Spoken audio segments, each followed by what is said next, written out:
सुप्रभात बच्चों। आज मैं पढ़ाऊंगी कक्षा 11 को पाठ 2 प्रयागः। ठीक है, इसका देखते हैं प्रारंभ। गद्यांश प्रारंभ होता है पहला भारतवर्षस्य से लेकर आत्मानं पावयन्ति तक। इसका शब्दार्थ देख लेते हैं।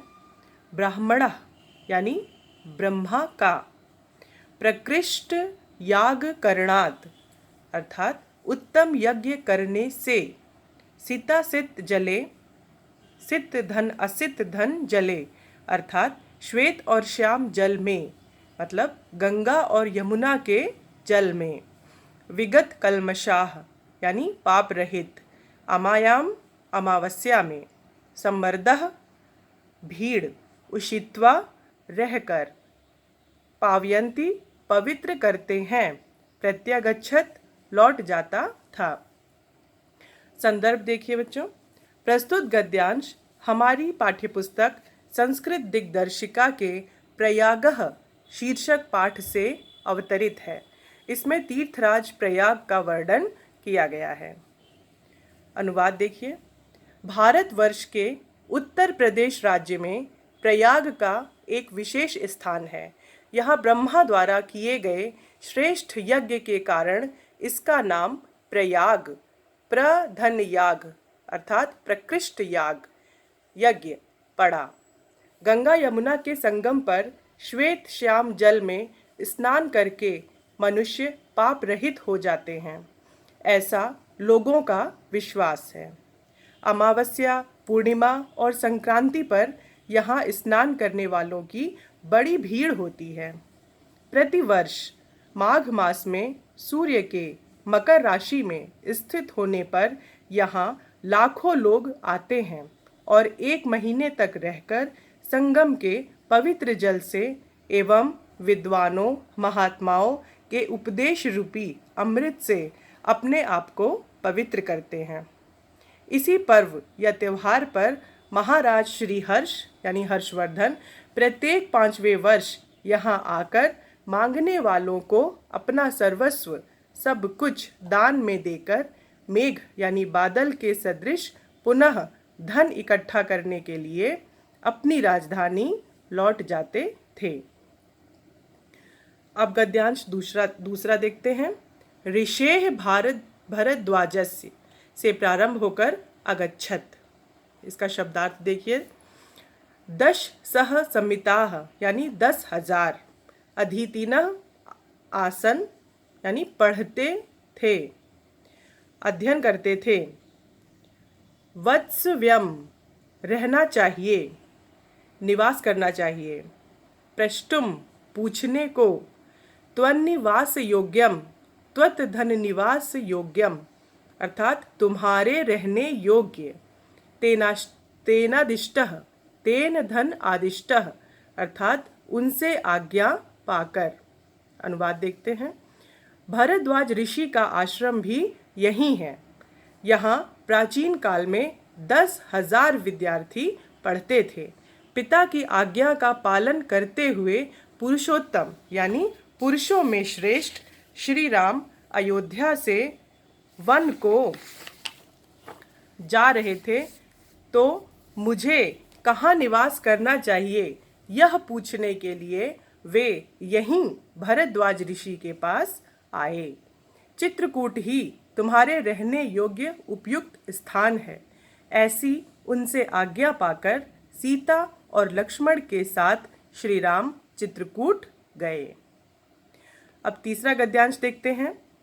यह प्रारंभ हो रहा है पुरा वत्स नाम मेकम से लेकर स्वशिखा लेखम कार्यत तक।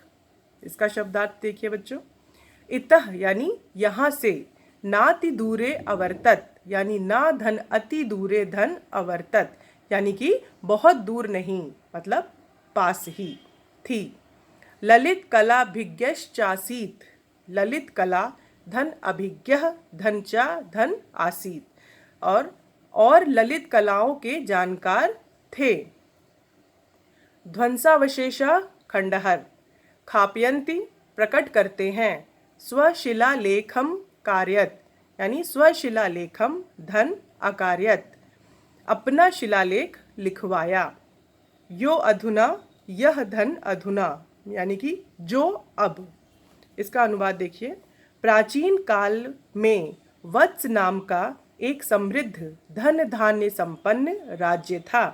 इसकी राजधानी कौशाम्बी यहाँ से थोड़ी ही दूर थी। इस राज्य के शासक उदयनवीर अत्यधिक सुंदर और ललित कलाओं के मर्मज्ञ यानी कि पारखी थे। यमुना के किनारे आधुनिक सुजावन नामक ग्राम में उनका सुयामुन नामक महल के खंडहर उनके सौंदर्य प्रेम को प्रकट करते हैं। प्रियदर्शी सम्राट अशोक ने कौशाम्बी में ही अपना शिलालेख लिखवाया था, जो अब कौशाम्बी से लाकर प्रयाग के किले में सुरक्षित रखा गया है। गद्यांश चौथा देखते हैं। गंगायाम पूर्वम से प्रारंभ होकर इत्यकरोत तक। इसका शब्दार्थ देखते हैं बच्चों।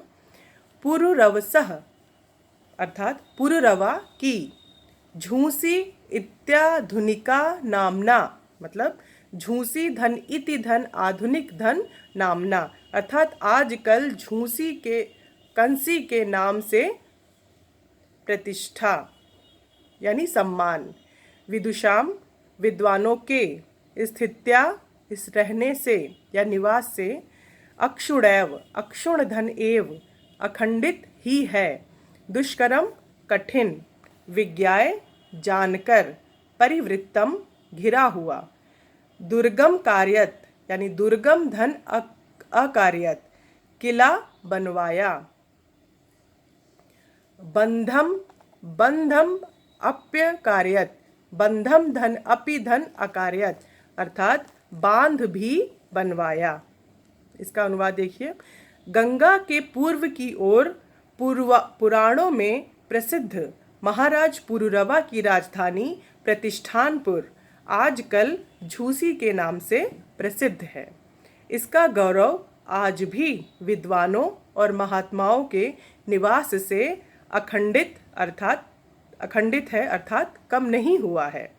इतिहास में प्रसिद्ध नीति कुशल अकबर नामक मुगल शासक ने दिल्ली से बहुत दूर पूर्व दिशा में स्थित कड़ा और जौनपुर नामक धन धान्य संपन्न राज्यों की देखभाल कठिन जानकर उन दोनों राज्यों के बीच प्रयाग में गंगा और यमुना से घिरा हुआ एक दृढ़ मजबूत किला बनवाया और गंगा के प्रवाह यानी उसकी धारा से उसकी रक्षा के लिए एक विशाल बांध का भी निर्माण कराया, जो आज भी नगर प्रयाग और गंगा के बीच में सीमा के सदृश स्थित है।